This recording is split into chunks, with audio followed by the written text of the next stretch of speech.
مم. السادة الكرام، عرفتوا اللي جمعتكم هنا.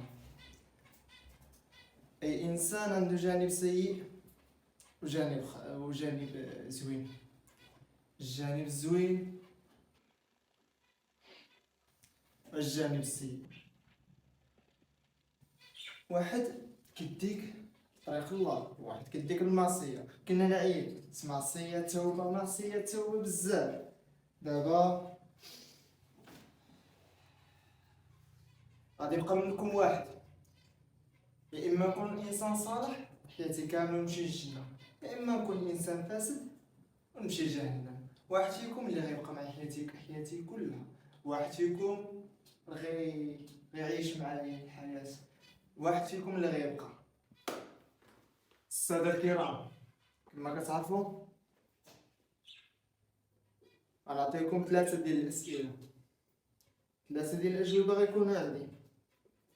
اجوبه غناخذها بكل حذر، اجوبه اللي غتكون المصير ديال كل واحد فيكم. النفس الاماره بالسوء كتمثلك انت اللي ديما داين المعاصي والذنوب. الضمير الصالح كيمثلك انت اللي ديما كترشدنا بالطريق الصح، ولكن عييت نمشي هنا نجي هنا نمشي هنا. بارك. بس هذه الاسئله نتمنى تكونوا واجدين. اول سؤال ليكم بجوج، ولكن ديما غنبدا من المعصيه، هي الاولى اللي كنبغي نجاوب، من بعد غتجاوبني انت. معصيه، ذنب، معصيه، توبه، بزاف هادشي. ثلاثه ديال الاسئله. اول سؤال، انسان الى تبتلى بحب الشهوات، شنو هو الحل؟ شنو هو المطلوب؟ تفضل. اختار شي ساعه عيش الحياه، واش لا انت كتفرغ الشهوه، شنو بغيتي؟ نورمالمون جواب مقنع، اللي ديتيني بيه شحال من مره طريق المعاصي، من هادي لهادي لهادي لهادي. جاوب انت. الا تبليتي بحب الشهوات لقيتي راسك غادي، راجع الحساب نتاعك مع الصلاة، لأن الصلاة تنهى عن الفحشاء والمنكر. طبعا أي حاجة كنستدلو بالدليل.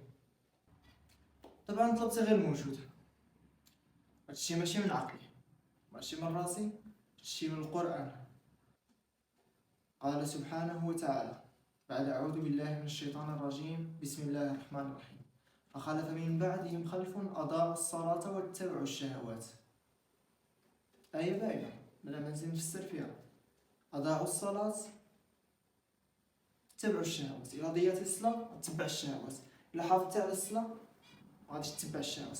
ما نقولوش ما غاديش تتبع، ما يمكنش، حيت حنا ما معصومش، حنا كاملين ما معصومش من الخطأ، أي واحد كيغلط، ولكن خير الخطائين التوابون. تا هو جواب مقنع. دوزو السؤال الثاني.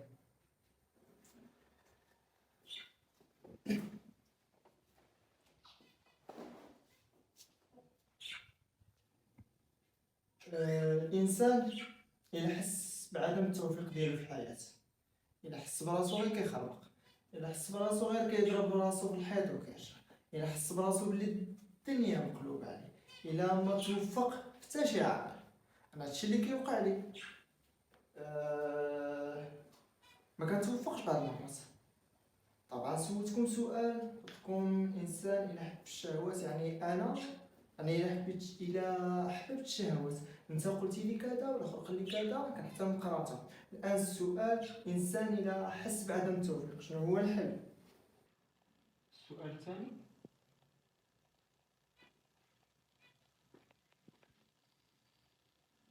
عاودي السؤال. لا صح تفكرت. السؤال الثاني قلتي الى الانسان ما توفقش في حياته شنو يدير؟ ساهله، تعمر قوطيه، دير رياضه، البرصه اكس دوس، ساهل طلع لك مريض. انت عايش لاضي، ولي ديك الساعه واش العدم موفق ولا التخربيق نتاعك كامل غتعمر هادشي اللي غنقول لك حالك مزيان. اما القوطيه عمرها لا الريه، حيت الريه ديما جايبه العز. تا هذا جواب منطقي. طاسه طاسه مزيان. كنتي شاقة في الحياة نتاعك؟ إلا لقيتي راسك إنسان شقي، إنسان ما موفقش، رجع الحسابات نتاعك مع الأم نتاعك، مع والديك. إنسان اللي رباتك 9 شهور في كل شهر. كما العادة التالي، كما قلت ما كاينش حاجة نعقلي.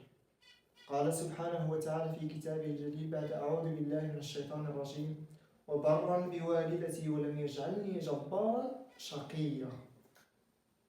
المعنى واضح ولا داعي للتكرار. نايس. السؤال الثالث وهو الأخير، السؤال اللي يعني كلشي. السؤال هو كالتالي: إلا الإنسان حس براسو كيعيش معيشة ضنكا، ماشي إنسان، نتوما عايشين فيا، واحد كيوسوس من جهة وواحد كيصلح من الجهة الأخرى. مثلا أنا عايش عيشة ضنكا، عيشة ديال الكلاب حاشاكم، خصنا نقولو حاشاكم حيت عيشة مبهدلة، عيشة اللي تعطيها للكلب يقولك عيشت أحسن منها، عيشة ضنكا، عيشة مكرفصة، عيشة معذبة. هذا هو الحال. هادشي علاش جمعتكم هنا. شنو هو الحل؟ شنو هو الحل؟ إلا لقيتي راسك طول المشاكل يبقى حل واحد. اصلا علاش ديما كنحاول نبين لك بلي الدنيا زوينه باش ما تنساش المشاكل. لكن لو وصلوك المشاكل ولا طنكت عليك الحياه، ما عليك غير تقصد، ما عليك غير تضرب واحد بلاك، ما عليك غير تضرب واحد قريعه، ما عليك غير تضرب وتنسى الهموم. يبان لك الدنيا شكال غتسافر وانت عمرك ما سافرتي، غتمشي بعيد. منطقية. سؤال حيرني، ولكن حاجة مصعبة، حاجة مصعبة مع القرآن في كل شيء. دول الإيمان دواء لكل داء. إلا لقيتي راسك عيشة ضنكا، عيشة صعيبة، عيشة اللي تبقى كتسويل والتشكيل والشكوى لغير الله مذلة، تبع القرآن. القرآن بما أنك ديما كتعطيني الدليل من القرآن سهل عليك الموضوع. قال تعالى: نعم: ومن أعرض عن ذكري فإن له معيشة ضنكا. بعد تحليل عميق وبعد مناقشة كبيرة مع جوارحي، واش بيكم عشت معكم بزاف ديال الحوايج اللي زوينين. انت كنتي ديما كتديني الملذة، كنت ديما كنحس معاك بالسعادة. انت كنتي ديما كتنبهني، ديما كتأنبني، ديما فوقاش ما ندير شي حاجة كتقول لي لا حمزة. تأنيب ضمير. خصني نختار واحد منكم اللي غيبقى معايا حياتي كلها، واحد منكم اللي غيديني، واحد منكم اللي غيبقى عايش.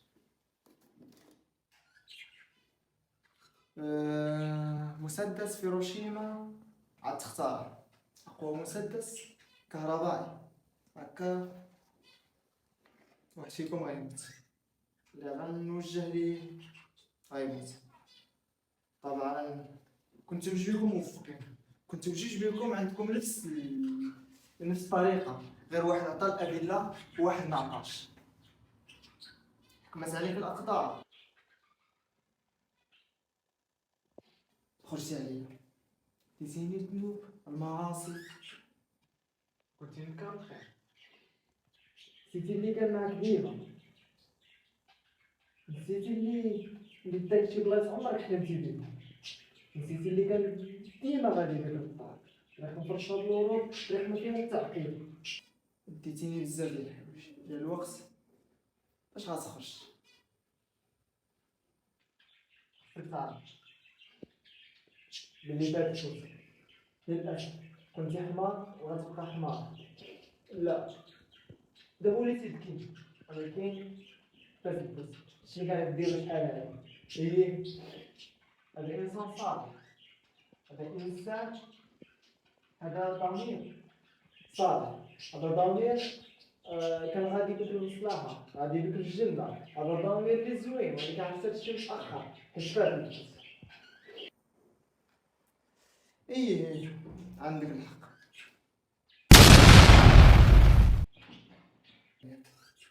بقينا غير انا وياك،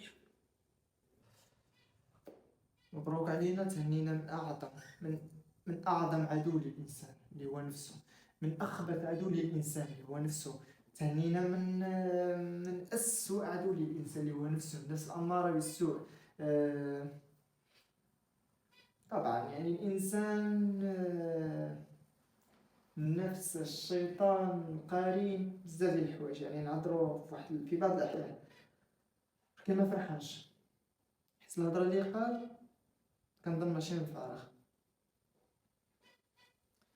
حيت الهضره اللي قال كنظن كان عارف شنو كيقول.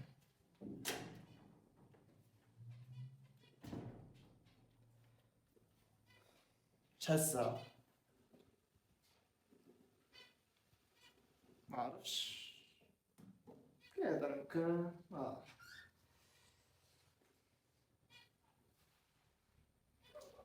التسعة ديال الصباح. علاش؟ للاسف 8 9 ل 10 ما كاينش، 9 ديال الصباح 8 ديال الصباح 10 ديال الصباح.